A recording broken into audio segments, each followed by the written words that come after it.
Pessoal, entrando agora em mais um conteúdo sobre introdução às cartas de controle, tá bem? Olha só, uma carta de controle é um gráfico de séries temporais especializado em ajudar a identificar padrões anormais de variabilidade em um processo. Então, a gente já está começando a entrar no significado, na usabilidade da carta de controle em si. Então, a carta de controle é um gráfico, tá? E ele é um gráfico que explora o que, Israel? Ele é um gráfico de séries temporais, ou seja, é um gráfico que avalia aquela variável que a gente está estudando em torno ou em relação ao tempo, tá? Com a passagem do tempo, qual é o comportamento dessa variável? Aí já dá para imaginar que a gente, quando for coletar os dados, temos que coletar sempre levando em consideração a variável tempo, que pode ser dia do mês, pode ser dia da semana, pode ser mês do ano, pode ser anos, pode ser também ter relação com horário, com minutos, com qualquer unidade de tempo. Então a gente coleta os dados e coloca uma coluna de tempo para fazer uma relação entre ambos. Carta de controle é um gráfico de séries temporais. E ele ajuda principalmente a gente a avaliar se existe alguma causa especial de variação atuando sobre a variabilidade do processo. A gente já discutiu um pouquinho sobre o que seriam essas causas comuns e as causas especiais.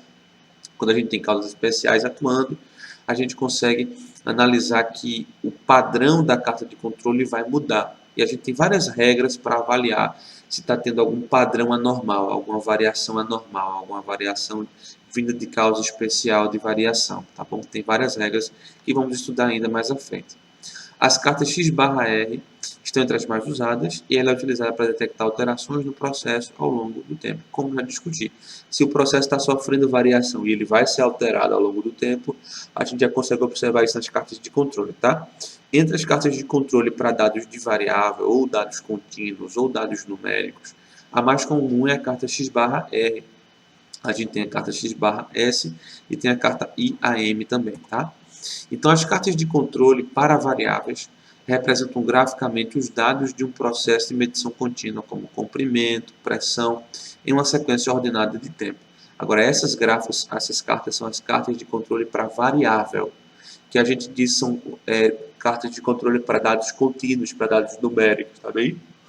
Outra coisa importante também, ó, existem outros tipos de dados que são dados de atributo. Então, para dados de atributo, como Poisson, binomial, a gente utiliza algumas cartas de controle para dados de atributo, tá? Que vão representar graficamente esses dados de contagem, como o número de unidades defeituosas, o número de defeitos em si, tá bem? Pessoal, um outro conceito importantíssimo de a gente abordar quando falamos de cartas de controle é o conceito de subgrupo. Ou seja, quando a gente vai fazer a nossa coleta de dados para as cartas de controle, é muito importante que a gente colete isso envolvendo subgrupos, tá? E o que é um subgrupo? Um subgrupo são amostras homogêneas coletadas periodicamente em um período de tempo, tá? Dentro de um processo. Então, quando você vai coletar os dados, tá, em determinado processo, em determinado serviço, você coleta esses dados de que forma? Como é que esses dados são coletados quando você vai construir a sua carta de controle? É aí que entra a ideia de subgrupo. E o que é subgrupo, Israel? Subgrupo é a quantidade de itens que você coleta a cada unidade de tempo. Vamos para um exemplo. Se eu estou produzindo coxinha, como esse rapaz está produzindo coxinha. Aí a cada unidade de tempo, a cada 10 minutos, ele vai na linha de produção de coxinha e ele pegou aquela bandeja e coletou quantas coxinhas? Conta lá, 5 coxinhas, tá bem? Esse subgrupo é o subgrupo de tamanho 5.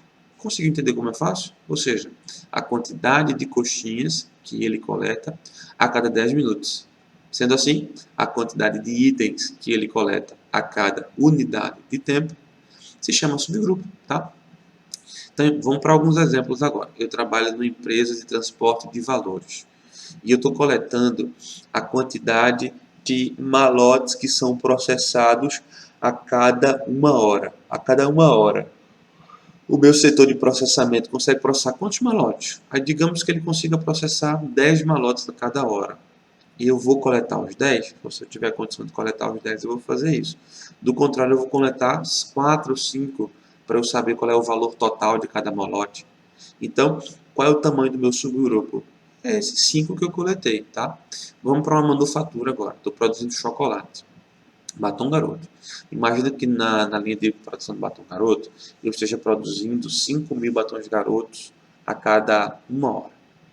Eu vou lá coletar os 5.000 para medir o peso dele, que digamos que a minha variável de interesse aqui seja peso, né? Tanto na coxinha como no caso do batom Garoto.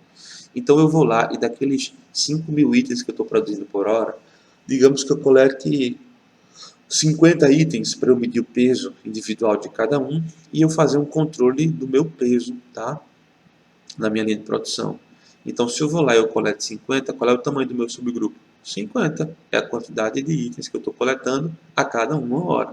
Ficou claro? Se a gente for para a área de serviços agora, estou querendo medir a qualidade de um determinado serviço que eu faço. Eu sou um dentista e eu estou querendo medir a qualidade do meu atendimento. Aí eu tenho vários aspectos da qualidade do atendimento.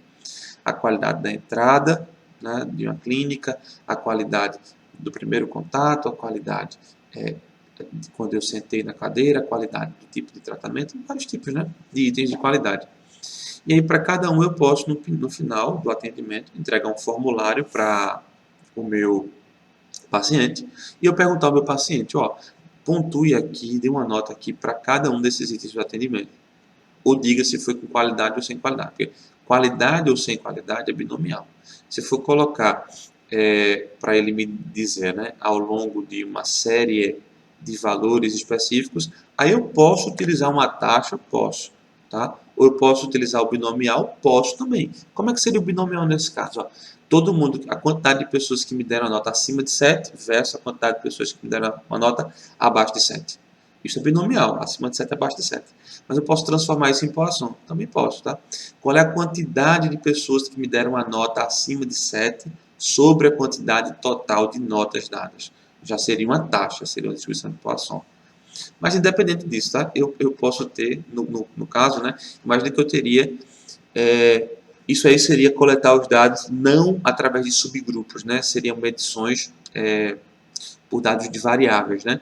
Mas no subgrupo, no serviço, por exemplo, imagina, pessoal, que eu tô desenvolvendo uma quantidade de 100 pinturas por mês. 100 pinturas por mês. Dessas 100 pinturas que eu estou fazendo por mês, imagina que eu consiga medir a qualidade dessa pintura através de alguma forma, tá? Se eu estou medindo a qualidade da pintura através de alguma forma, estou usando alguma coisa, algum equipamento para medir a qualidade dessa pintura, eu vou ter um dado contínuo. Então, imagina que das 100 pinturas que eu faço por mês, eu avalio sempre 30 pinturas através desse equipamento que mede como é que está a qualidade dessa pintura. Então, se eu estou a cada mês avaliando 30 pinturas, o meu subgrupo é tamanho 30. Entendeu? Desde que essa avaliação de pintura não seja qualitativa, né? Não seja de atributo, seja uma avaliação contínua, que eu use um equipamento para medir como é que está a espessura da tinta, tá? Existem equipamentos para tudo, né? Então aí a gente fecha e conclui esse entendimento do subgrupo. Se ficou alguma dúvida sobre o subgrupo, que eu acredito que não ficou, tá bem simples, né? A quantidade de itens que a gente coleta, cada unidade de tempo, ficou tranquilo. Isso aí quando é dados de atributo, como poação binomial, não tem nada a ver com subgrupo, tá bem? Nada a ver com subgrupo. Beleza, pessoal? Vamos dar continuidade aqui. Eu tenho vários tipos de cartas de controle. As mais simples são essas que estão aí. Esse gráfico, eu vou apresentar eles para vocês agora, mas depois eu vou retomar eles de outras formas, em outros formatos, para que vocês não se habituem ao gráfico em si, mas sim ao conteúdo dele. Eu tenho, pelo menos aí, das cartas de controle, dos gráficos de controle mais simples, eu tenho dois tipos. Os gráficos de controle para variáveis e os gráficos de atributos, tá bem? Eu vou começar com o de atributos. Avalie o de atributos, seria essa parte aqui de baixo. Dentro dos atributos, eu tenho os tipos de dado. Unidades defeituosas e eu tenho defeitos, tá? Quando eu estou medindo unidades defeituosas, ou é defeituoso ou não é defeituoso. Qual é a quantidade de itens defeituosos? É a quantidade de itens feitos fora de especificação. Mas ou é defeituoso ou não é defeituoso. Então é a avaliação binomial. Para ela, se o meu N é constante, eu uso as cartas P e NP. Se o meu N varia, eu uso a carta P. Israel, o que é esse N aqui? Esse N é a avaliação da quantidade nesse caso de defeitos, tá? Se eu estou avaliando isso aí dia a dia e a quantidade de defeitos, né, o montante que eu estou avaliando, ele vai aumentar ou vai diminuir, ele vai variar com o tempo, aí o N está variando, aí eu uso a carta P, tá? Mas lá no Minitab, nem se preocupe, porque quando a gente for fazer essa avaliação no Minitab, o Minitab ele já indica para você. A gente pede uma carta P diagnóstico antes de tudo, e ele vai indicar para a gente se é o P de Lanley, se é o P comum, se a gente vai usar o NP. Então não se preocupa com é constante, não é constante. É só você pensar, o N, que é a quantidade de avaliações que você está fazendo, né? Ela vai variar ou não vai variar, tá? Se ela variar, aí a gente usa a carta P. Mas no Minitab ele já escolhe para a gente também. E um outro tipo de dado é dado para defeitos, né? Qual é a quantidade de defeitos que a gente tem? É uma taxa, é a quantidade sobre o total, na verdade. Então, para isso a gente usa a distribuição de Poisson e as cartas vão ser as cartas C e U ou então a carta U. No Minitab ele já escolhe para você também automaticamente quando a gente pede uma carta de diagnóstico, entendeu? Vamos aprender ainda. Mas só vai separando isso bem na sua mente, tá? E a gente também tem os gráficos de controle por variáveis. Os gráficos de controle por variáveis, a gente, para escolher eles, foca no tamanho dos subgrupos. É o que é subgrupo, a gente já viu. É a quantidade de itens que a gente coleta a cada unidade de tempo, tá? Cada vez que a gente vai lá de 10 em 10 minutos, de 1 em hora, quantos itens você coleta? 10, 15, 20, 30, 50? 1. Aí é o tamanho do subgrupo. O tamanho do subgrupo 1, aqui embaixo, que é o n igual a 1, é um item a cada unidade de tempo. Então imagina só que você está produzindo lá na padaria 10 coxinhas por hora. Aí a cada hora você pega uma coxinha para medir o peso e aí fazer uma carta de controle. Essa carta de controle é individual, se chama IAM, tá bem? É um subgrupo de tamanho único, ou de tamanho 1. Você vai, pega uma unidade a cada intervalo de tempo, uma coxinha a cada hora. E aí você coleta e constrói uma carta IAM. Se você coleta entre 1 e 9, você constrói ou pede, né, para o Minitab gerar para você uma carta X/R. Se você constrói coletando, a cada vez que você vai lá, você coleta mais de 9 itens. Então, numa outra padaria, você está produzindo 50 bolos por hora. Então, você coleta 10 bolos a cada hora para fazer uma análise, vários tipos de análise que você queira, né? Se você está coletando 10, o subgrupo é tamanho 10. Então, a carta já é a X/S. Está vendo como é fácil? É só pensar no tamanho do subgrupo. Tem situações que a gente tem subgrupo, né? Como nos dados de variáveis, dos dados contínuos, que a gente usa um equipamento para medir, né? Já nos dados de atributo, a gente pensa no tipo de dados, se são unidades defeituosas ou é defeituoso ou não é binomial. E se for contar de defeitos, é uma taxa, né? É Poisson e a gente usa algumas cartas em específico, tá? Para a gente finalizar, a gente tem outros tipos de cartas de controle, que a gente não aborda num curso básico de CEP, tá bem?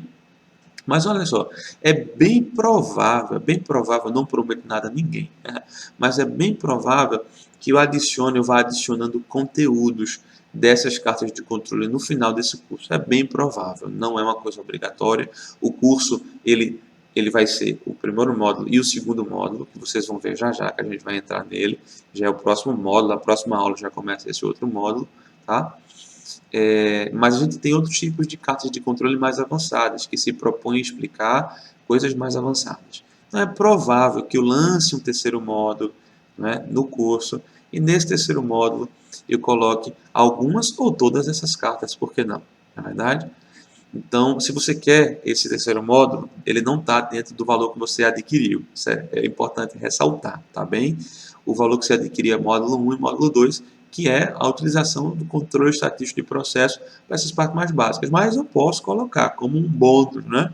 Se você quer esse bônus, coloca aqui. Zé, eu gostaria muito, professor, desse bônus, né? Pontua bem as aulas também, que aí a gente vai ajudando você, tá bem? A gente tem o CE para pequenos lotes, é uma única carta, é usada para controlar vários produtos, tem o controle de farol, tá?